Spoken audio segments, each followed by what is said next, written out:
kejadian akhir-akhir ini, kejadian yang menggentarkan dunia, kejadian yang dunia yang membuat kaum muslimin terluka, dan kita pun berusaha untuk senantiasa melihat kebaikan, melihat kebenaran, agar hidup kita senantiasa terhubung, agar hidup kita senantiasa terarah menuju kepada keridhaan Allah Subhanahu wa Ta'ala. Hadis ini diriwayatkan oleh Imam Al-Bukhari, diriwayatkan oleh Imam Muslim. An Abdullah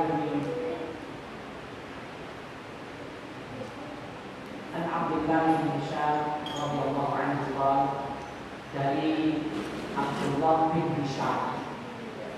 Abdullah bin Hisham, qala, beliau berkata, Abdullah bin Hisham radhiyallahu anhu menyebutkan, kunna ma'an Nabi sallallahu alaihi wasallam, kami pernah bersama Nabi Muhammad sallallahu alaihi wasallam, pernah bersama Nabi, bareng-bareng bersama Nabi Muhammad sallallahu alaihi wasallam, wa huwa akhidun bi yadi Umar bin Khattab radhiyallahu anhu, wa huwa akhidun, dan beliau Nabi sallallahu alaihi wasallam, kata Abdullah bin Hisham ini, wa huwa akhidun bi yadillah, akhidun bi yadi Umar bin Khattab radhiyallahu anhu. Nabi ketika itu, kata Abdullah bin Hisham, akhidun bi yadi Umar bin Khattab. Akhidun itu menggandeng, bergandengan tangan dengan siapa? Dengan Umar bin Khattab radhiyallahu anhu. Faqala Abu Umar, lalu Umar berkata kepada Nabi, dengan gandengan seorang sahabat dia, akan Umar itu mertuanya Rasulullah, karena Hafsah itu anaknya Umar dinikahi oleh Rasulullah SAW. Hafsah ini seorang janda, lalu Rasulullah menikahi, maka statusnya Rasulullah itu bukan hanya sahabat kepada Umar, tapi juga menantu Umar bin Khattab radhiyallahu anhu. Umar berkata kepada Nabi sallallahu alaihi wasallam, ya Rasulullah, wahai Rasulullah, la anta ahabbu ilayya min kulli syai'. Masyaallah. Jadi Umar mengungkapkan rasa cintanya kepada Nabi. Kata Umar, la anta ahabbu ilayya min kulli syai'. Ya Rasulullah SAW, la anta, sesungguhnya engkau adalah ahabbu ilayya min kulli syai', adalah orang yang paling aku cintai lebih dari apapun. Engkau itu ya Rasulullah, benar-benar tak cintai Rasulullah, min kulli syai', dari segala apapun, illa min nafsi, tapi ada kecualinya. Kata Umar, illa min nafsi, kecuali kepada diriku ya Rasulullah. Jadi Umar itu mengungkapkan kecintaannya kepada Nabi, ya Nabi, aku mencintaimu lebih dari anak, istriku, orang tuaku, tetanggaku, budeku, pakdeku, tapi tidak untuk diriku ya Rasulullah. Artinya Umar itu mencintai Nabi ini dibanding mencintai dirinya sendiri, lebih mencintai dirinya sendiri daripada mencintai Rasulullah. Tapi Umar sudah menyatakan, kalau seluruh manusia ini yang paling aku cintai adalah engkau. Tapi aku lebih mencintai diriku daripada mencintaimu ya Rasulullah. Lalu Rasulullah Nabi Sallallahu Alaihi Wasallam, lalu Nabi Sallallahu Alaihi Wasallam mengatakan kepada Umar, la Tidak, wahai Umar. Walladzi nafsi biyadihi, demi jiwaku yang berada di genggamannya Allah Subhanahu wa taala, hatta akuna ahabba ilaika min nafsi. Sampai Nabi sallallahu alaihi wasallam menyebutkan kepada Umar, hatta akuna ahabba ilaika min nafsi. Tidak, wahai Umar, tidak, bukan begitu Umar. Tidak demikian. Demi zat, demi jiwaku yang berada di genggamannya Allah Subhanahu wa taala, itu tidak benar yang semacam itu sampai engkau hatta akuna ahabba ilaika min nafsik, sampai aku betul-betul engkau cintai melebihi dari dirimu sendiri. Jadi nggak benar Umar, nah kamu mau berbicara kepadaku mencintai aku melebihi dari istrimu, anakmu, keluargamu, siapapun, mbahmu, buyutmu, gurumu. Tapi kamu mengatakan lebih mencintai diriku daripada engkau ya Rasulullah. Kata Nabi tidak, bukan seperti itu. Cintamu itu akan benar hatta aku ahabba ilaika min nafsik, sampai aku ini betul-betul engkau cintai melebihi kecintaanku kepada dirimu sendiri. Ini kata Nabi Muhammad SAW. Faqala lahu Umar, para sahabat itu keimanannya itu harus, sahabat itu kalau sudah ciri sahabat yang tidak, yang mendatangkan banyak keberkahan dari Allah, mereka menjadi orang-orang terbaik di hadapan Allah. Salah satu cirinya adalah apa yang dikatakan oleh Nabi, para sahabat itu tidak banyak. Apa sih Nabi katakan? Para sahabat itu ya mangkat, tidak pakai nanti ya Rasulullah, tak pikir-pikir sih. Boten. Makanya ini ciri sahabat yang disebutkan oleh Syekhul Islam Ibnu Taimiyah. Mengapa kok para sahabat itu menjadi generasi terbaik dari awal manusia diciptakan oleh Allah? Itu generasi terbaik itu adalah sahabatnya Nabi Muhammad. Dari awal Adam diciptakan sampai nanti hari kiamat, generasi terbaik itu adalah sahabat. Generasi terbaik. Bukan sahabatnya Musa, bukan sahabatnya Aisyah, bukan sahabatnya Ibrahim, tapi sahabatnya Muhammad sallallahu alaihi wasallam. Generasi terbaik. Makanya Nabi mengatakan, faqala lahu Umar, lalu Umar mengatakan, fa'annahul an ya Rasulullah, wallahi la anta ahabbu ilayya min nafsi. Maka sekarang ya Rasulullah, saya nyatakan di hadapanmu demi Allah, sungguh engkau aku cintai lebih daripada aku cintai diriku sendiri. Nah, kalau bahkan banyak ayat itu turun mergone pendapatnya umat. Ayat itu turun. Banyak ayat itu Allah turunkan merganya umat itu berpendapat kepada Nabi Muhammad.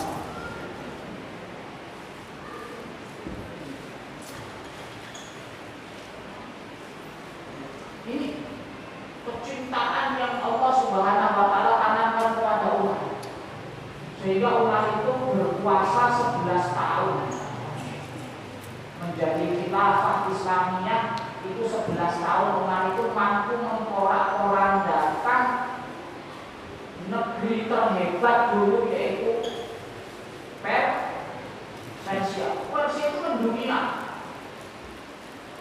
Siapa di negara mana sih belum merasa dijajah Persia?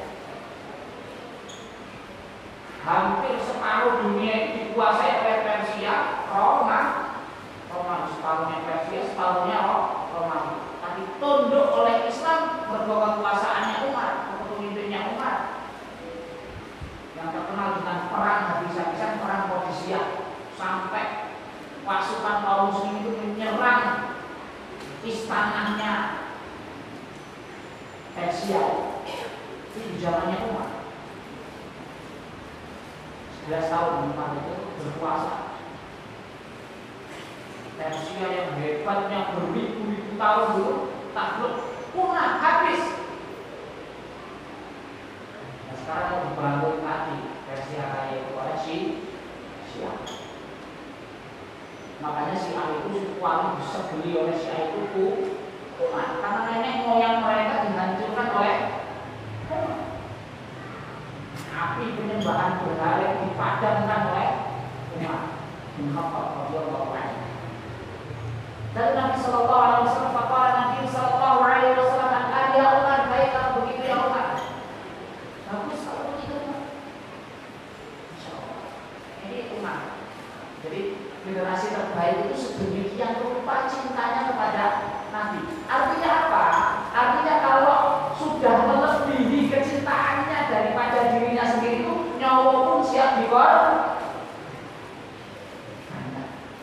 Kalau kita itu kalau sama istri kita itu ya Masya Allah cintaan itu hanya saya nyakiti istri kita itu artinya rumah ya rata-rata sahabat semuanya semacam itu. Nah ikhwan fillah rahimahullah wa iyyakum, kata qala Syekhul Islam Ibnu Taimiyah rahimahullah ta'ala, mahabbatullah bal mahabbatullah wa rasuluh bal mahabbatullah wa rasuluh min a'dhami wajibatil iman wa akbaru usul. Jadi kata saya Islam Ibnu Taimiyah itu menyebutkan bahwasanya kecintaan kepada Allah saja itu nggak akan mungkin baik. Ngaku cinta kepada Allah tok itu tidak akan pernah baik di hadapan Allah dan tidak akan pernah diterima oleh Allah Subhanahu wa taala kecuali mengikuti Nabi Muhammad SAW, kecuali mencintai Muhammad SAW. Bahkan ini min a'dhami wajibatil iman. Bahkan mencintai Nabi SAW itu menjadi kewajiban terbesar dalam ukuran iman. Mencintai Nabi, loyalitas kepada Nabi, loyalitas kepada syariat Nabi Muhammad SAW. Lalu Syekhul Islam Ibnu Taimiyah menyebutkan satu ayat, yaitu surat At-Taubah ayat yang ke-24. A'udzu billahi as-sami'il 'alim minasyaitonir rajim. Qul in kana aba'ukum wa abna'ukum wa ikhwanukum wa azwajukum wa 'ashiratukum wa amwalun iqtaraftumuha wa tijaratun takhshawna kasadaha wa masakin tardawnaha ahabba ilaikum minallahi wa rasulih wa jihadin fi sabilih fatarabbasu hatta ya'tiyallahu bi amrih wallahu la yahdil qaumal fasiqin.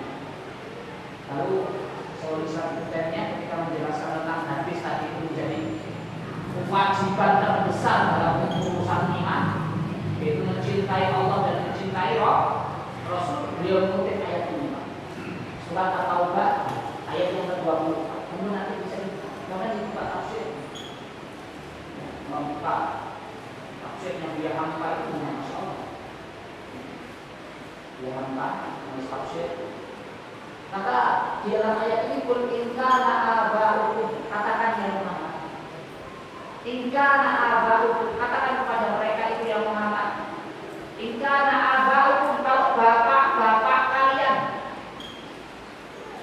wa abna'ukum, anak-anak kalian, wa ikhwanukum, saudara-saudara kalian, ikhwan kalian, wa azwajukum, dan pasangan-pasangan hidup kalian, wa ashiratukum, dan keluarga kalian, wa amwalun iqtaraftumuha,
kalian, wa ashiratukum keluarga kalian, wa amwalun iqtarafumuha harta kalian, wa tijaratun takhshawna kasadaha bisnis kalian, wa masakinu tardawnaha dan rumah-rumah kalian. Ada 7 komponen. Ini kita tidak bisa lepas dari ini. Okay? Tidak bisa kita lepas dari, kita nggak bisa lepas namanya dari ayah, kita nggak bisa lepas namanya dari anak, kita nggak bisa lepas namanya dari saudara, teman, kita nggak bisa lepas dari pasangan hidup, kita nggak bisa lepas dari namanya keluarga, kita nggak bisa lepas namanya dari harta, kita nggak bisa lepas dari namanya usaha, kita nggak bisa lepas dari namanya rumah, tempat tinggal. Tapi kata Allah, kalau 7 itu lebih kalian cintai dari Allah, Rasulnya, wa jihad fi sabilillah dan jihad di jalannya, kata Allah Subhanahu wa taala, fatawakkasu. Tunggu kata Allah, tunggu kita menolak bahasa ini ya. Kita menolak kalau itu sampai kalian mencintai dari 3 ini. Allah, Rasul dan berjihad. Tunggu kata Allah, hatta ya'ti Allah bi amrih, sampai Allah akan berikan keputusan kepada kalian semua. Wallahu la yahdil qaumal fasiqin, dan Allah tidak akan pernah memberikan petunjuk kepada orang-orang yang mau fasik. Kalau kata Buya Hamka dalam tafsirnya, Buya Hamka menyebutkan bahwasanya wallahu la yahdil qaumal fasiqin, dalam ayat ini Allah itu Allah akan memberikan vonis fasik kepada siapapun juga kalau 7 komponen ini lebih dia cintai dari Rasulullah SAW. Karena Allah mengakhiri ayat ini dengan wallahu la yahdil qaumal fasiqin. Allah tidak akan pernah memberi petunjuk kepada orang yang fasik. Orang yang fasik di dalam ayat ini adalah melebihkan cintanya kepada hartanya, kepada anaknya, istrinya, dan lain sebagainya daripada kepada Nabi Muhammad SAW. Waqala Qurtubi, Imam Qurtubi rahimahullah taala menyebutkan, fil ayati dalilun ala wujubi hubbullah wa rasuluh wala khilaf fi dzalika bainal ummah. Ini kata beliau, ayat ini adalah dalil wajibnya kita mencintai Allah, mencintai Rasul dan mencintai dakwah. Mencintai dakwah, ya, wala khilaf, tidak ada perbedaan di antara para ulama tentang masalah ini. Wala khilaf fi dzalika bainal ummah. Tidak ada khilaf di antara umat ini. Tidak ada khilaf di antara para ulama kalau mengutamakan Allah, mengutamakan Rasul dan memperjuangkan Islam itu lebih harus diutamakan daripada diri kita sendiri. Ini kata Imam Al-Qurtubi rahimahullah taala. Maka yang dimuliakan oleh Allah Subhanahu wa taala, Syekhul Islam kembali menyebutkan aujaballahu taala alaina ta'atun Nabi sallallahu alaihi wasallam. Di sini Allah telah mewajibkan, dengan ayat ini Allah mewajibkan untuk betul-betul taat kepada Nabi. Untuk betul-betul taat kepada Nabi dan mencintai Nabi dan membela Nabi Muhammad sallallahu alaihi wasallam. Hari ini Islam digoncang oleh pernyataan Presiden Prancis. Nanti bagaimana sikap kita? Di sana orang-orang Chechnya yang menjadi imigran ke Prancis ketika itu masih sekolah, gurunya membuat karikaturnya, membuat gambarnya Nabi. Jadi ini sangat terlarang sekali di dalam Islam. Ditampakkan di hadapan murid-murid karena ekspresi kecintaannya kepada Nabi itu, anak-anak muda itu Pak. Pulang gurunya itu dipenggal, dipisahkan kepala dari badannya, dihilangkan nyawa. Itu ekspresi kecintaannya kepada Nabi Muhammad SAW. Kita apresiasi semacam itu. Dan malah sama presidennya sebelum itu anak ini dikejar sama polisi, suruh menyerah, dia tidak mau menyerah. Dia merasa itu keyakinan yang tertanam di dalam dirinya, aku bela Nabi itu dihina, nggak terima. Nabi itu nggak terima.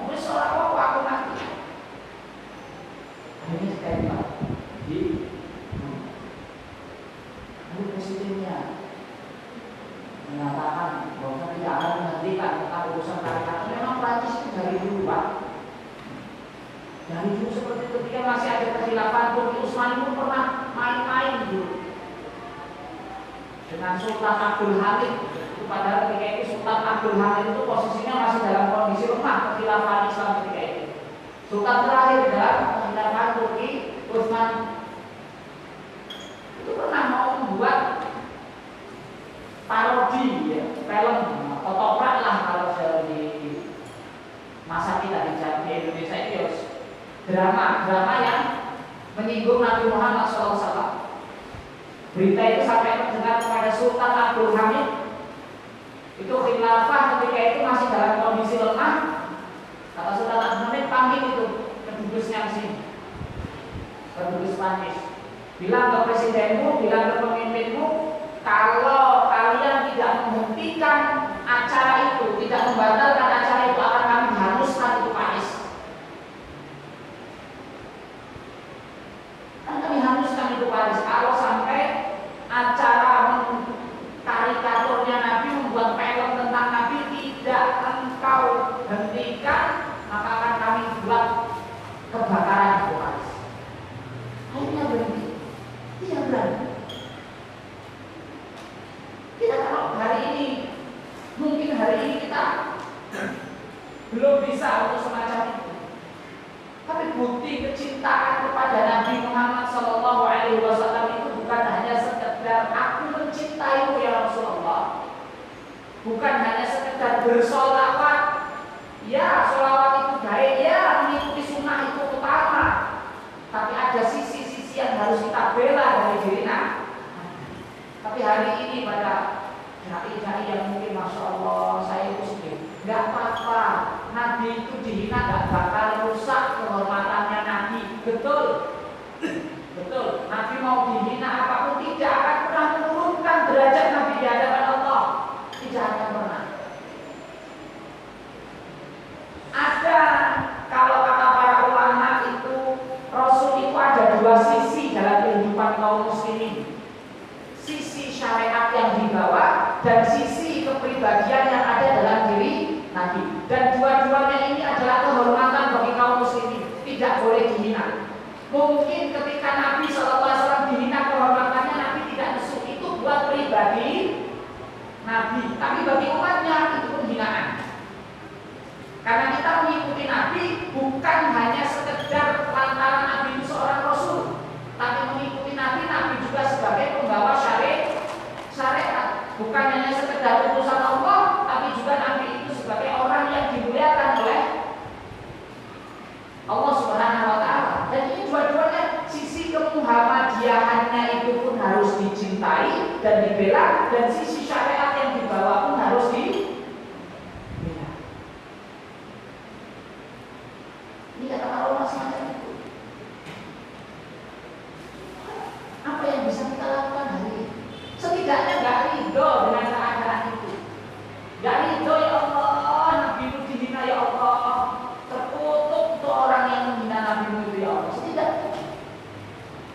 Padahal kita ataful iman, mengingkari di dalam hati itu ataful iman. Selemah-lemahnya iman. Man ra'amin kumungkaran fa'liwaibu biyadihi fa'ilam yastati fa'bilisani fa'ilam yastati fa'biqalbihi wadhalika ataful iman.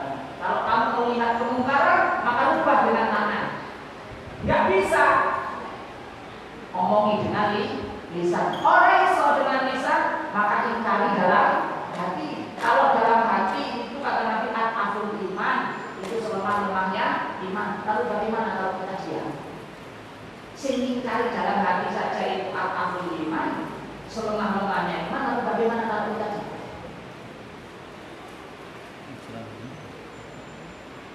Kita hari ini punya HP, udah khutbah, ada yang mungkin majelis ilmu juga, ada yang mungkin punya Instagram, punya WA, punya Facebook, share. Habib Nurmagomedov itu seorang petarung MMA Muslim. Kemarin saya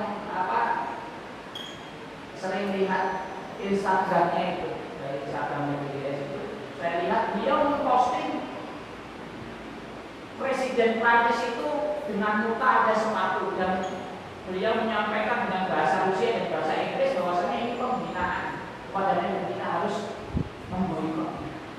Itu seorang petarung yang sudah kaya raya mewah, penghasilannya itu sekali tarung itu sampai 124 miliar dibayarnya sekali tarung. Kehidupan itu segera mencukupi apapun yang punya dia. Itu saja masih cintanya Masya Allah pada Nabi. Tarung. Apalagi mana habis menang 29 kali tarung tidak pernah kan? Ini orang Dagestan. Kalau orang Dagestan itu disebut oleh Nabi itu bangsa Turks. Memang orang-orang Turks itu ngeri-ngeri. Ketika Nabi mengutus delegasinya untuk ke Raja Persia ketika itu, kata Nabi, pernah ketemu di bangsa ini, ciri-ciri ini, jangan bikin masalah, bahaya. Orang memang berani-berani orang Chechnya itu, orang Afghanistan, orang Chechnya, orang Rusia itu pendel. Orang Chechnya, orang Dagestan, orang Muslim ini Imam Bukhari itu orang sana, Imam Bukhari itu orang Dagestan, orang Bukhari itu ada di salah satu Dagestan yang sekarang menjadi negaranya Rusia. Dan yang membunuh guru yang menghina Nabi itu dari Dagestan. Maka loyalitasnya kepada Nabi itu luar biasa. Apa yang kita bisa lakukan hari ini?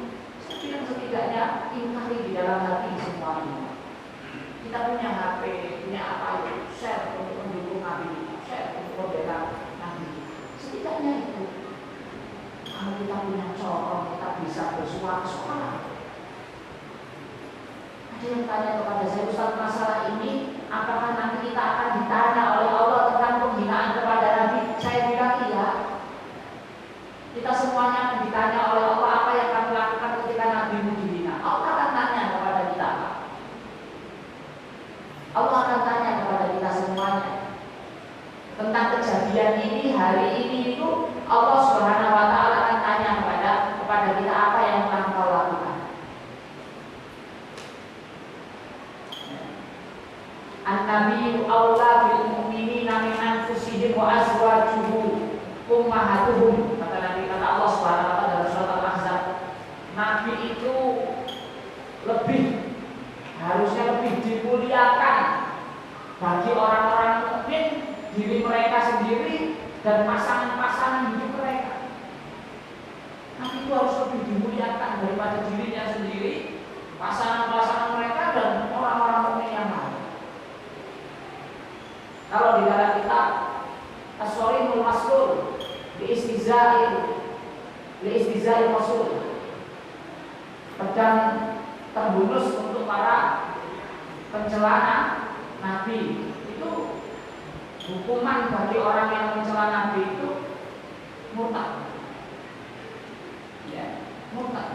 Kalau dia seorang Muslim, maka dia murtad. Kalau dalam mazhab Syafi'i diberi peringatan kalau tobat, walaupun dia tobat tapi tetap harus dihukum mati. Dia bertobat menghina Nabi tapi tetap harus dihukum mati sebagai penebus kesalahannya. Nabi itu begitu tinggi di hadapan Allah, sampai-sampai Allah berikan hukuman sedemikian rupa buat penghina Rasul. Ibu kita punya jasa kepada kita.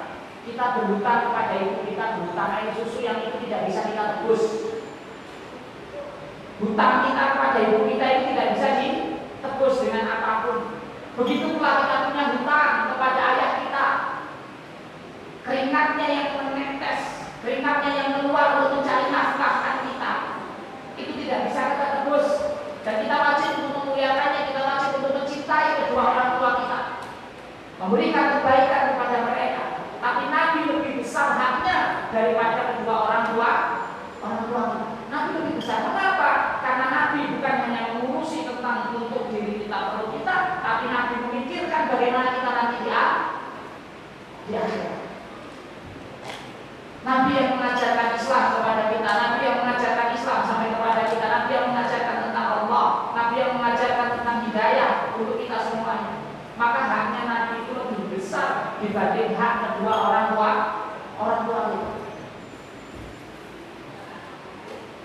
Kita itu mengatur kalau kita itu orang tua dihina itu kita itu orang terima, bela harus dibela. Tapi Nabi itu, kadang ada yang masya Allah beberapa sebarang itu saya dapat kiriman itu ini nama yang ini ada seorang ngaku kiai, ngaku ustaz itu pakai tulisan, emang kamu tahu wajahnya Nabi, yakin wajahnya Nabi kok merasa tersinggung dengan gambarnya Nabi, boyo mikir, jadi jawablah, saat ini gambarnya muka monyet anggap ini bapakmu ya, nesu nggak ya? Walaupun orang itu nggak kenal sama bapaknya, saya nggak kenal orang tuanya si kiai tersebut, tapi tak gambar monyet telanjang, elek, ireng, weteng, judul dan pokoknya dua elek itu tulis ini bapaknya Kiai Fulan, sebar di medsos, nesu nggak itu Pak? Nesu, ya begitu pula kita. Kita memang nggak pernah ketemu Nabi. Nah apalagi mereka yang nggak pernah tahu tentang Islam kok bisa gambar wujudnya Nabi. Semacam itu. Maka hari ini masya Allah ini ujian betul bagi kita semuanya jemaah yang dimuliakan oleh Allah Subhanahu wa Ta'ala. Ujian loyalitas kita kepada Islam. Ujian loyalitas kita kepada Muhammad masya Allah. Ya ekspresi cinta kita kepada Nabi, kita harus banyak bersolawat kepada Nabi. Iya, bagus. Kita harus mengikuti sunnahnya Nabi untuk sebagai bentuk cinta kita kepada Nabi. Iya, bagus. Tapi ada satu hak Nabi yang harus kita penuhi juga, yaitu itu hanya yang kita harus berikan sebisa kita. Lah kita mau itu ngirim surat, yo ini nama dia. Nah, baru ulama itu sepakat mengecam semuanya, mengecam tindakannya presiden. Di rumahnya bahwa kita nggak boleh ngatur kita, memang betul. Tapi setidaknya Allah tahu kita itu loyalitasnya kemana.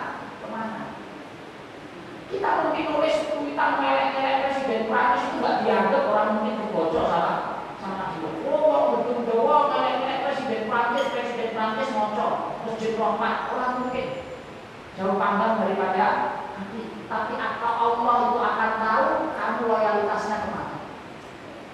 Mana kamu itu harus berpihak kepada Nabi-Mu atau berpihak kepada orang yang membenci Nabi. Nah itu jadi PR bagi kita semua. Setidaknya kita tinggal di dalam hati. Atau jika kita mampu tinggalkan itu produk-produk Prancis, produk tetangganya sendiri.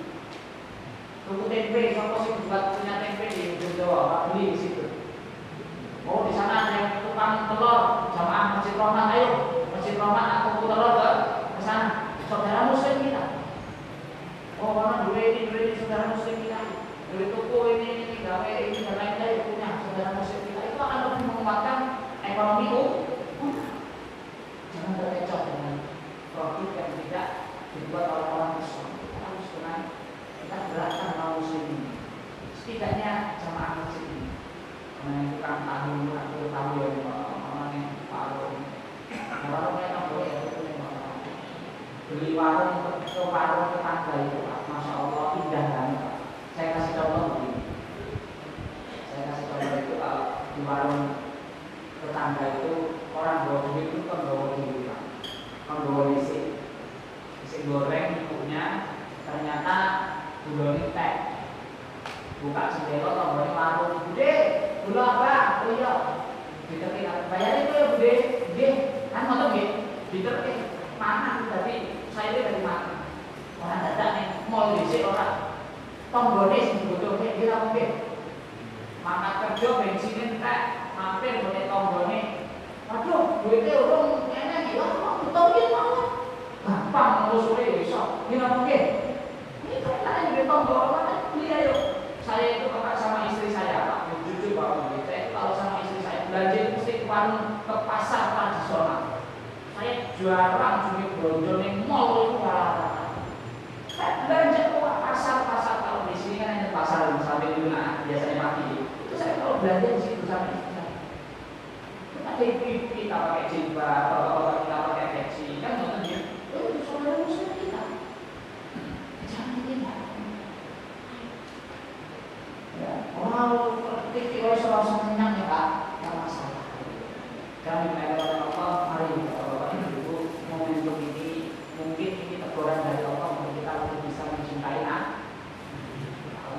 uji kita, dan Allah akan melihat siapa di antara kita yang betul-betul mencintai nabinya, bukan hanya sekedar ucapan di lisan, tapi ada tindakan dari tangannya, lisannya, dan antara tubuhnya sebagai bentuk kecintaan kepada Nabi Muhammad SAW. Demikian Bapak Ibu, mungkin bermanfaat bagi kita semuanya.